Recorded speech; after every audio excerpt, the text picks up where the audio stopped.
바울은 지금 감옥에 있습니다. 감옥에 있으면서 이 편지를 쓰면서 빌립보 교회에게 그 편지를 쓰는 목적에 대해서 첫 시간에 말씀드렸죠. 그 내용이 뭐냐면 그 에바브로디도를 통해서 감사하다고 하는 그 목적을 두고 이 빌립보서를 쓰게 된 거예요. 그러다 보니까 이 감사 속에는 찬양이 있고 기쁨이 있고 또 감격이 있고 긍정적인 것. 그래서 감옥에 있으면서도 기뻐하라고 하는 서신으로 우리 이 전체 볼 수 있고, 신구약 성경에서 어려운 가운데서 기쁨으로 그 감사 찬송을 하는 것이 시편 다음에 여기를 우리는 볼 수가 있습니다. 오늘 우리는 이러한 바울이 본문에서 강조하고 있는 것이 무엇냐, 이미 설교 제목에서 오늘 본문 말씀 제목에서 말씀드렸던 것처럼 19절에서 26절 읽었는데, 여기서 바울이 강조하고 있는 것은 그리스도가 존귀케 되기를 원한다, 이 내용을 강조하고 있어요. 그렇다면 그는 강조를 하면서 어떻게 또 말을 하고 있느냐, 바로 성령을 힘입어서 되어진 것이다. 우리가 노력을 하는 것은 분명히 필요하고 우리의 영역이기 때문에 해야 하는데, 농사지는 농부의 비유로 본다면, 사건으로 본다면 씨를 뿌리고 가꾸고 논밭을 갈고 풀을 메고, 이것은 농부의 영역이지만은 자라나고 열매를 거두게 되어지고 햇빛을 그 내리 빛에 쬐어지게 하고 또 늦은 비, 이른 비, 늦은 비, 이러한 것들은 이 농부의 영역이 아니라 하나님의 영역이다 이거죠. 그래서 우리가 신앙생활 하면서도 내가 하나님 말씀을 따라서 순종하는 것은 우리의 영역입니다. 그런데 결과는 바로 하나님의 영역이에요. 그렇기 때문에 교회를 나오기 싫더라도 나와야겠고, 성경을 읽기 싫더라도 읽고, 하나님 말씀 묵상하기 싫더라도 해야겠고, 그래서 하나님께서는 성경 읽어라, 또 묵상하라, 찬양하라, 기뻐하라, 이런 모든 하라는 것은 모두 우리의 영역인 걸 믿기 바랍니다. 근데 하더라도 안 되더라, 이런 부분이 있어요. 그러면 하나님께서는 그래서 성령 받고 성령으로 충만해야 된다 이거예요. 바울이 그리스도를 존귀케 하는 것을 강조하고 있는 가운데 자신이 무엇을 강조하고 있는가 하면 그리스도를 존귀케 하는데 성령을 바로 힘입어야 된다, 19절에서 가르치고 있죠. 19절 봅니다. 이것이 너희의 강구와 예수 그리스도의 뭐라고 써요? 성령의 도우심으로, 이렇게 나오잖아요. 도우심으로 성령을 힘입어서 그러니까 자기는 한계가 있지만은 똑같은 난데, 군대 가보면요, 여자분들은 군대 이야기하면 싫다고 하는 말이 있던데, 내가 똑같은 사람이었는데 계급장이 없을 때 말한 것과 내무반장의 옷을 입고 계급장이 있는 그 옷을 입고 말할 때하고는 다르더라 이거죠. 그러니까 이 계급장을 있는 옷을 입고 딱 말할 때는 눈이 번쩍번쩍 빛나가지고 그 말하는 대로 움직여요. 그런데 계급장이 없는 옷을 입고 말하면 말을 듣지 않더라 이거죠. 왜 똑같은 사람인데 그러냐? 우리는 성령의 능력을 힘입으면 마귀, 더러운 귀신, 사마귀들이 무서워 벌벌 떨고, 또 성령을 힘입을 때 안 된 것이 되어진 걸 믿기 바랍니다. 여러분, 똑같은 자동차인데 엔진이 고장난 자동차는 움직일 수가 없어요. 고장나지 않은 자동차는 엔진의 힘을 통해서 빨리 목적지까지 갈 수 있듯이, 똑같은 자동차인데 고장났냐 안 났냐, 우리는 성령을 힘입었냐 힘입지 않았느냐에 따라서 이런 엄청난 차이가 납니다. 그래서 바울은 술 취하지 말라, 이는 방탕한 것이니 성령의 충만함으로, 성령으로 충만함을 받으라, 이렇게 나오죠. 그러니까 성령에 충만하지 않으면 술 취한 거예요. 여기서 술 취한 것은 세상에 취하지 말라 이거예요. 세상에 취해서 우리가 바른 길로 가지 못한다면 이건 술 취한 것이다, 이렇게 비유로 말씀하고 있는 것이죠. 그렇기 때문에 그리스도를 존귀케 하는 것은 첫째 뭐라고 그랬어요? 그리스도를, 성령을 힘입어야 된다. 두 번째, 여기에서는 살든지 죽든지 존귀케 하기 위해서 여기에서 일을 하려고 했다. 바울은 그렇게 고백하고 있어요. 20절 같이 읽습니다. 시작.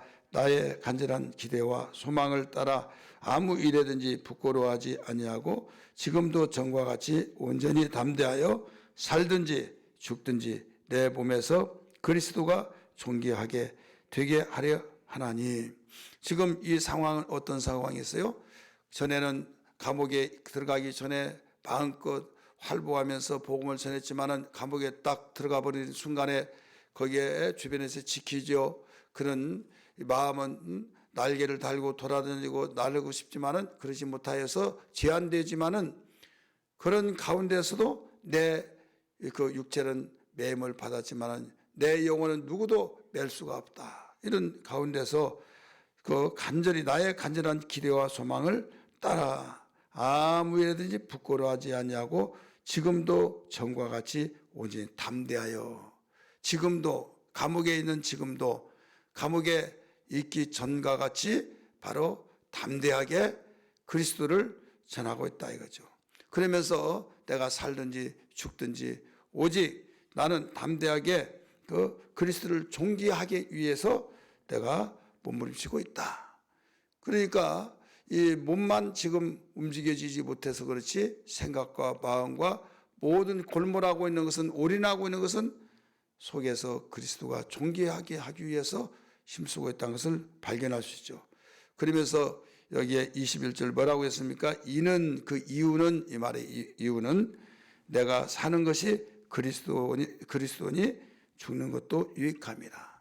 그래서 여기에서 그 그리스도를 위해서 생명까지도 바칠 각오가 되어 있다는 것을 정리해서 볼 수가 있는 거죠. 내가 그 사는 것이 그리스도다. 내가 지금 그 감옥에 갇혀 있어서 숨쉬고 있던 것은 여기서 내가 사는 것이냐? 근데 살고 있다. 그게 왜 살고 있느냐? 그리스도가 존귀케 되기 위해서 힘쓰고 있을 때 나는 지금 그리스도 안에서 살고 있는 것이다. 나 죽는 것도 두렵지 않다. 예, 빨리 가서 내가 편히 쉬고 싶은 심정도 있다. 이거예요. 그래서 22절에 그렇게 가르쳐 주고 있는 거예요. 이게 22절에 시작. 그러나 만일 육신으로 사는 것이 내일의 열매일진데 무엇을 택하여야 하는지 나는 알지 못하노라.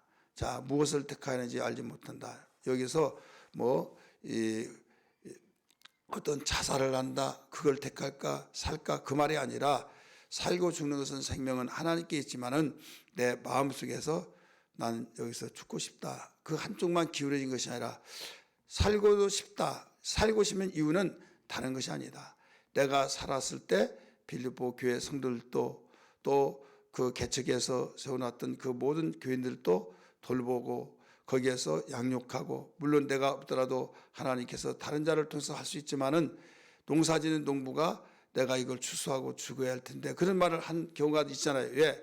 그 열매를 보고 죽고 싶다 이거죠. 그렇기 때문에 그런 심정을 하면서 나는 이 죽는 거, 지금 죽어서 천국 가는 것은 내가 아무 고통 없이 너무 영광의 멸류관을 쓰고 즐기고 쉬고 정말 그렇게 된 것을 내가 알기 때문에 빨리 가고 싶다, 그런 생각이 있다 이거죠.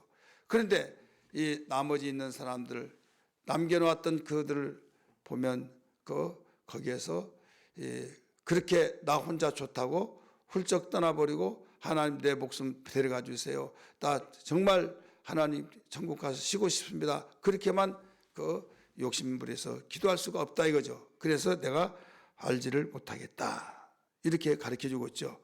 그러면서 23절 보세요. 내가 그 둘 사이에 끼어 있으니, 둘 사이에 끼어 있다는 것은 어떤 것입니까?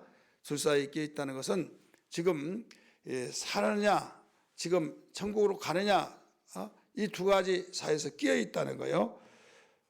차라리 세상을 떠나서 그리스도와 함께 있는 것이 훨씬 더 좋은 일이라. 그렇게 하고 싶으나, 끝까지 읽어요. 그래서 하고 싶으나 25절 내가 살 것과, 하고 싶으나 24절 내가 육신으로 있는 것이 너희를 위하여 더 유익하리라. 내 개인적으로 하면 빨리 죽어서 천국에 가고 싶으나 너희들을 위해서는 내가 살아가는 것이 더 유익하다 이거예요. 그래서 로마서 14장 7절 8절 말씀 보면 이 말씀하고 연관되어진 내용이, 여기는 빌립보 교회 성도들에게 쓰는 편지죠. 로마서는 로마에 있는 성도들에게 편지를 쓰는 내용이죠. 거기에 연관시켜서 그 사상이 똑같은 거예요.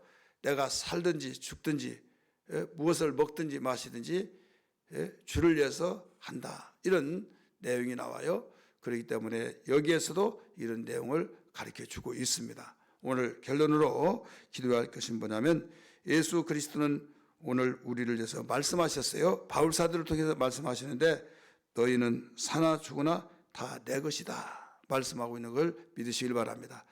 사나 죽으나 다 내 것이다. 로마서 14장 7절 8절에서 가르쳐 주고 있는데, 내 것은 내가 내 마음대로 못하잖아요. 바로 주님의 것이기 때문에 주님이 너 더 살아라, 더 있다 와라, 그러면 이제 빨리 가고 싶지만은 너는 더 있어야 해요. 그러면 우리는 빨리 가고 싶지만은 더 있고, 주님의 원하시니까 더 있어야지 하고, 왜 나를 안 데려가십니까 이렇게 하면 복잡해져요. 그러면 내가 뜻이 나 빨리 죽어서 천국 가고 싶다고 그래서 어떤 엉뚱한 사람 같이 자살해서 사람들이 얼마나 힘들었으면 천국 가고 싶을라. 그래서 어떤 권사님이 지옥 가는 거죠. 자살하면 장로님이 돼가지고 죽어 자살하면 됩니까? 그러니까 무슨 소리를 그렇게 말하냐고. 나는 한 번도 그 소리 못 들었다고. 그러니까 평상시에 말한 것을 한 번도 못 들어서 그렇게 했다고 하는 사실도 우리는 아니라고 할 수도 없다 이거죠. 그래서 우리는 평상시에도 살든지 죽든지 나는 누구의 것이에요? 주님의 것이에요. 그래서 너 더 있다 와야 된다. 너는 저 세상에서 네가 현재 있는 곳에서 필요하기 때문에 더 있어야 해요. 더 있어야 된다. 그러면 부르지 않는 거예요. 그런데 내가 아무리 오래 살고 싶지만은 너 이제 와서 쉬어라. 그러면 또 가는 거예요. 그러면 편안하겠어요? 안 편하겠어요? 편안하죠. 그런데 우리는 내 목적은 나는 몇 살까지 살아야만 됩니다. 나 좋을 때는 또 그렇게 말해요. 또 안 좋을 때는 하나님 빨리 데려가 달라고.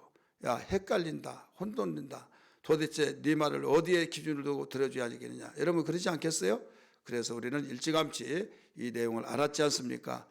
주님, 나는 주님의 것입니다. 사나 죽으나 주님의 것이기 때문에 주님 생명을 연치어 주셔서 이 땅에 있을 때 오직 주님을 존귀케 하는 일을 하게 하여 주시고, 또 오라신 날 기꺼이 기쁨으로 주 앞에 달려가듯이 주님 앞에 가는 것을 주님 감사 여기며 가게 하여 주옵소서. 이런 신앙의 고백으로 살아가기를 주 이름으로 축원합니다.